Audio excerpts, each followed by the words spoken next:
Have you ever heard that only a few families control the entire South Africa? Their combined wealth accounts for more than 50% of the total wealth of South Africa.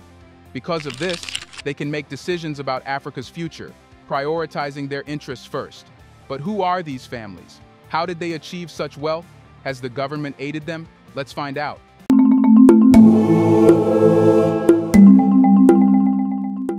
Only a few hands hold most of Africa's wealth, and these hands are always the taking hands.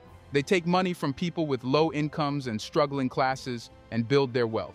In South Africa, only a few families own most of the wealth. First, we have the Ferreira family. This family's wealth can be guessed by its acquisitions.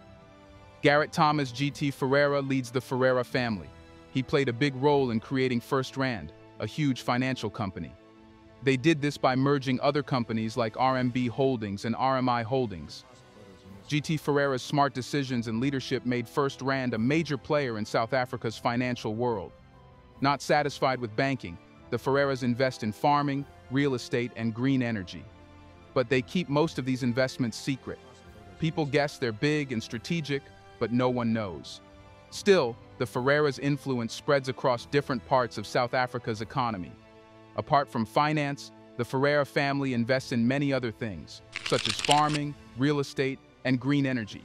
However, they keep most of these investments secret. Still, the Ferreiras' influence spreads across different parts of South Africa's economy. The Ferreira family doesn't like to talk about how much money they have or what they do with it. They keep things secret to protect themselves and their businesses. This secrecy helps them stay in control and make decisions without others getting in their way. It's like a veil of invisibility that lets them operate without too much interference. As South Africa grows, families like the Ferreiras quietly shape its future. Even though they prefer to stay hidden, their impact on the country's economy is huge. They're like the hidden architects of South Africa's financial world, working behind the scenes to build a prosperous future. Then comes the Ramaphosa family. Before his foray into politics, Cyril Ramaphosa carved a notable career as an entrepreneur, particularly by founding the Shanduka Group. Under his stewardship, Shanduka swiftly became an investment powerhouse, diversifying its interests across sectors like mining, energy, real estate, and even fast food franchises like McDonald's. Ramaphosa's keen business sense and knack for identifying lucrative opportunities propelled the group's success, earning him a reputation as a savvy business leader. Before entering politics, Cyril Ramaphosa made significant strides as an entrepreneur, particularly through founding the Shanduka Group. Under his leadership, Shanduka Group became a prominent investment firm with interests spanning mining, energy, real estate, and even fast food franchises like McDonald's. Ramaphosa's entrepreneurial understanding and ability to identify lucrative investment opportunities contributed to the group's success and solidified his reputation as a business leader. Cyril Ramaphosa's marriage to the Mipe family significantly expanded his network and influence within the mining industry. The Mipe family, with its prominence in mining, provided Ramaphosa with valuable connections and insights into the sector. Ramaphosa gained access to key decision-makers and industry players through his familial ties, enhancing his ability to navigate the complex landscape of South Africa's mining industry and further bolstering his political and economic influence. While Cyril Ramaphosa's political decisions are undoubtedly influenced by many factors, including national interests, public opinion, and party politics, it's plausible that his family's business interests also play a role. As the president of South Africa, Ramaphosa must navigate potential conflicts of interest and ensure transparency and accountability in his decision-making processes. While there may be scrutiny regarding the intersection of his political role and family business interests, Ramaphosa's track record suggests a commitment to upholding ethical standards and serving the nation's interests. But many experts say these records have been made on demand and do not show the truth. Here's a reminder to please like and share the video and subscribe to our channel to watch more videos on Black culture, history, civilization, and identity. Let's continue now. Then we have the Gore family. Adrian Gore spearheaded a remarkable global expansion at Discovery Holdings, propelling the company beyond South Africa's borders. Their innovative approach to health insurance and financial services resonated worldwide, fueling growth and profitability. Through strategic alliances and acquisitions, Discovery solidified its status as a major player in the global insurance and financial services arena, contributing to the family's wealth and influence. Under the leadership of Adrian Gore, Discovery Holdings embarked on a successful global expansion, establishing its presence in numerous countries beyond South Africa. The company's innovative health insurance and financial services approach resonated with consumers worldwide, driving growth and profitability. Through strategic partnerships and acquisitions, Discovery solidified its position as a major player in the global insurance and financial services industry, contributing to the family's wealth and influence. While Discovery Holdings remains the cornerstone of the Gore family's economic influence, it has likely diversified its investments into other sectors. However, specific details about these ventures are often undisclosed, reflecting the family's preference for privacy and discretion. Nevertheless, given Adrian Gore's entrepreneurial spirit and business acumen, it's conceivable that the family's portfolio includes a range of strategic investments to generate long-term value and sustain its economic influence.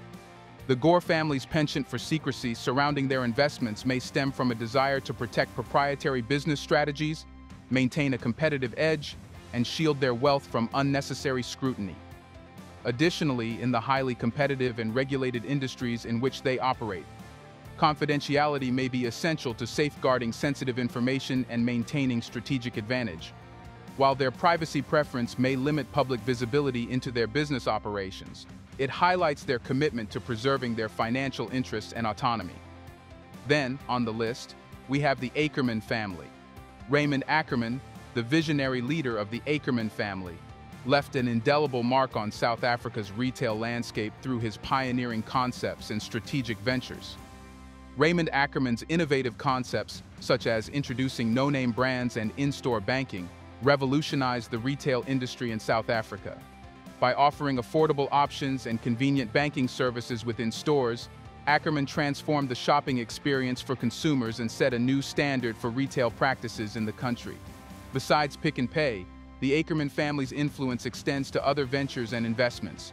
While specific details may not be publicly disclosed, they have likely diversified their portfolio across real estate, hospitality, and possibly technology sectors. These investments contribute to the family's economic sway and influence within South Africa's business landscape. Through Pick and Pay's extensive network of stores and strategic marketing initiatives, the Ackerman family continues to shape consumer behaviors and influence market trends in South Africa.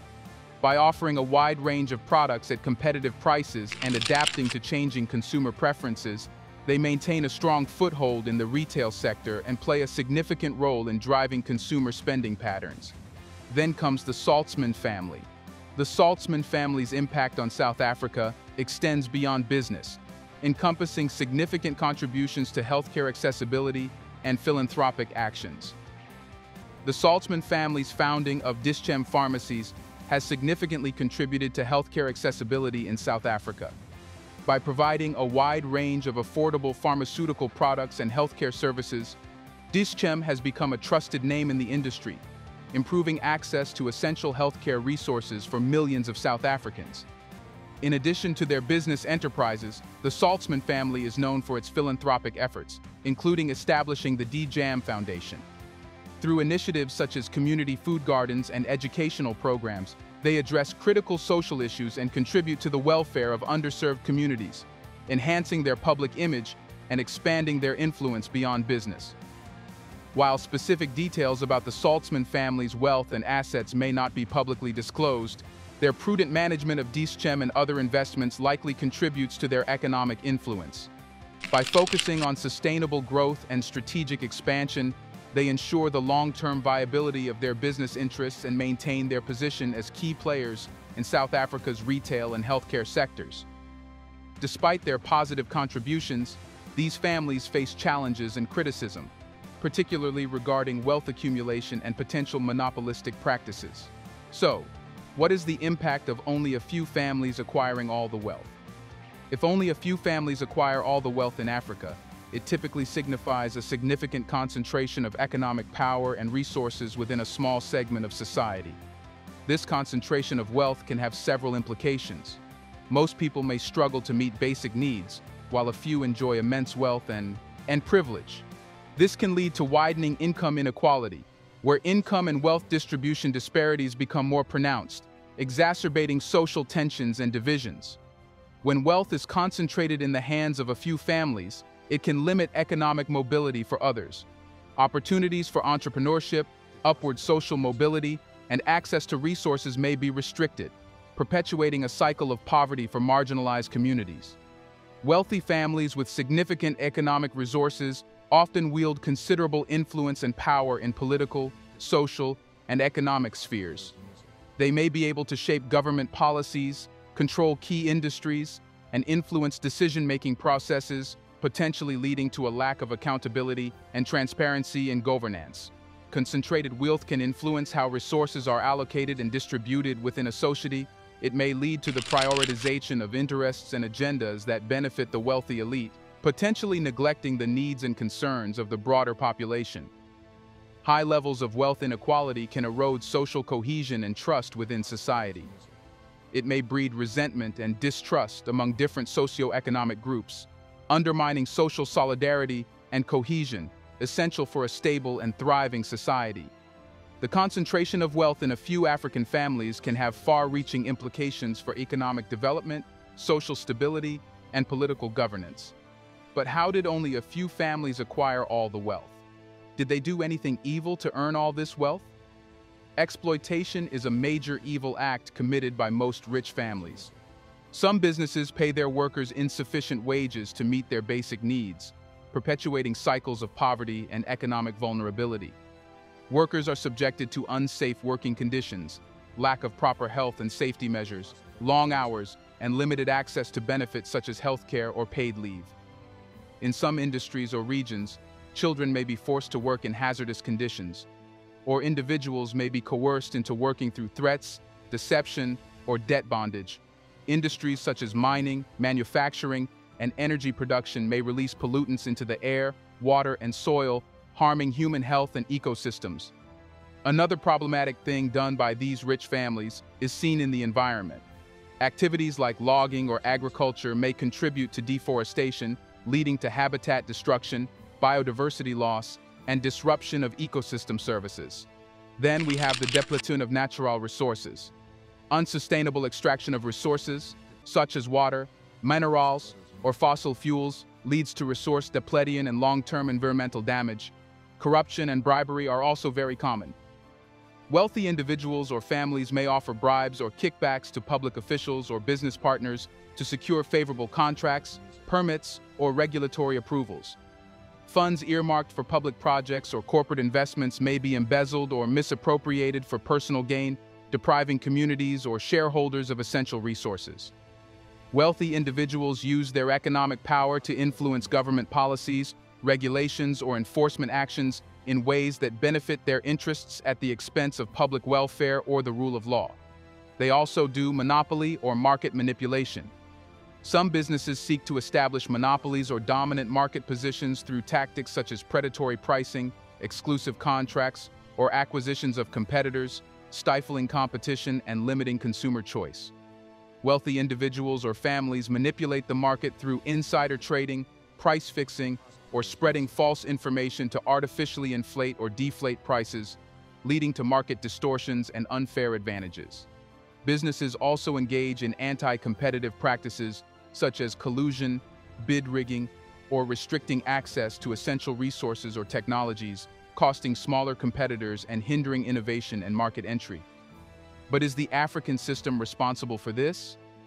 The African system, encompassing political, economic, and social structures, plays a significant role in shaping the conditions that contribute to the concentration of wealth among a few families and its potential unethical practices. Many African countries struggle with weak governance, corruption, and institutional transparency.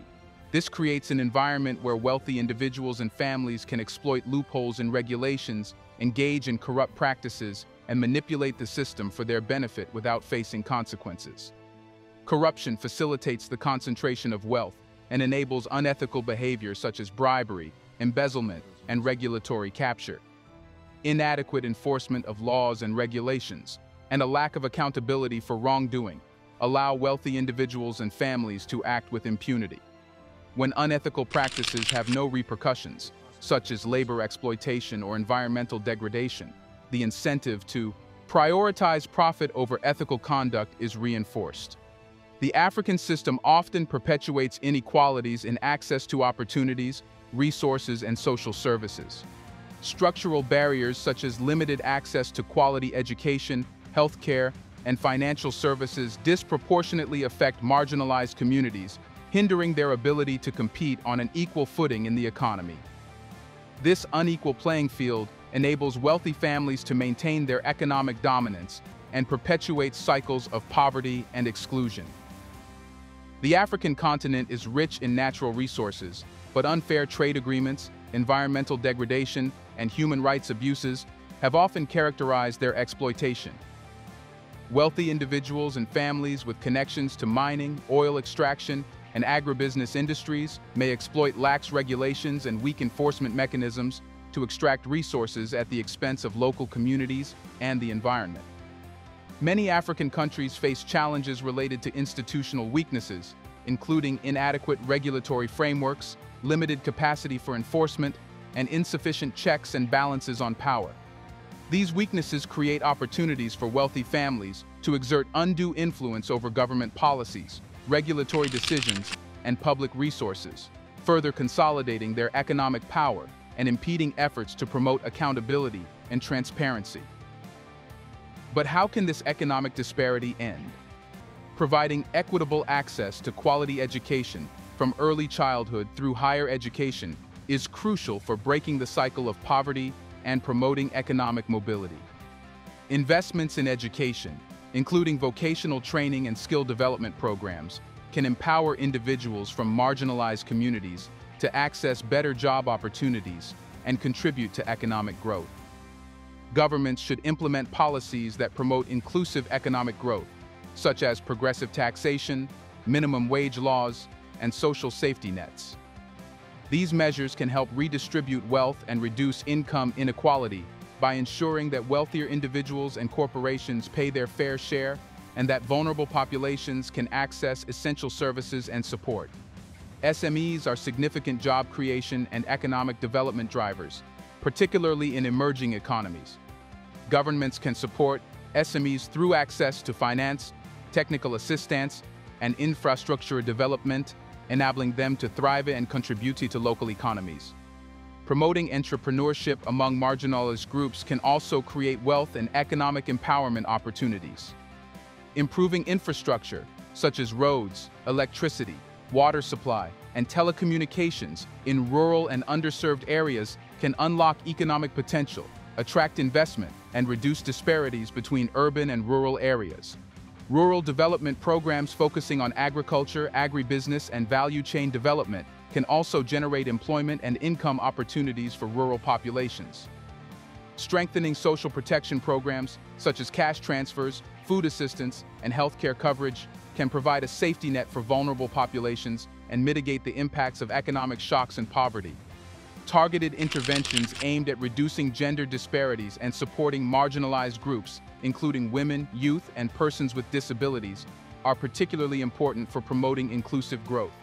Ensuring transparent and accountable governance is essential for combating corruption, promoting the rule of law, and creating an enabling environment for equitable economic development. Governments should prioritize transparency, integrity, and accountability in public institutions and decision-making processes to foster trust, attract investment, and promote inclusive growth. Engaging stakeholders, including civil society organizations, trade unions, and the private sector, in policy formulation and decision-making processes, can facilitate consensus building, promote social cohesion, and ensure diverse perspectives are considered in economic development strategies. Social dialogue mechanisms can help identify and address the root causes of economic disparities and foster collaboration towards shared goals. By implementing these strategies in a coordinated and sustained manner, governments, civil society, and the private sector can work together to reduce economic disparity, promote inclusive growth, and build more resilient and equitable societies. Some might wonder, what is wrong with these families owing all this wealth? So, let's discuss the risks that South Africa would be exposed to if only a few families owned all the wealth. The concentration of wealth in a few families poses several risks to South Africa. When wealth is concentrated in a small portion of the population, it exacerbates economic inequality. The gap between the rich and the poor widens, leading to social tensions, resentment, and potential social unrest. Economic inequality can hinder economic growth and stability in the long run. With a few families controlling significant portions of the economy, there's a risk of monopolistic practices emerging. These families may dominate key industries, stifling competition and limiting consumer choice. Monopolies can lead to higher prices, reduced innovation, and decreased efficiency, ultimately harming consumers and the overall economy. Wealthy families with substantial economic power often wield significant political influence. They may use their financial resources to influence government policies, regulations, and decision-making processes in their favor. This can undermine democracy and lead to policies that primarily benefit the interests of the wealthy elite rather than the broader population. A concentration of wealth in a few families may also result in a lack of economic diversification. When a small number of players controls a significant portion of the economy, there's less room for new businesses to emerge and for different sectors to thrive. This lack of diversification can make the economy more vulnerable to external shocks and fluctuations in specific industries. Overall, the concentration of wealth in a few families hampers economic development and undermines social cohesion and democratic governance in South Africa. Addressing this issue requires policies promoting equitable wealth distribution, fostering competition, and empowering marginalized communities to participate in the economy. Do you think wealth should circulate? Is Africa benefiting if the rich get richer and the poor get poorer? In the comments section, let us know your idea for fixing this problem. Do you even see this as a problem? Do you want to watch more videos like this one? If yes, subscribe to our channel and press the bell icon next to it. We have decided to bring videos on something nobody talks about: the Black culture, civilization, history, and evidence about how glorious Blacks have been. Thanks for watching, and until the next video, stay tuned.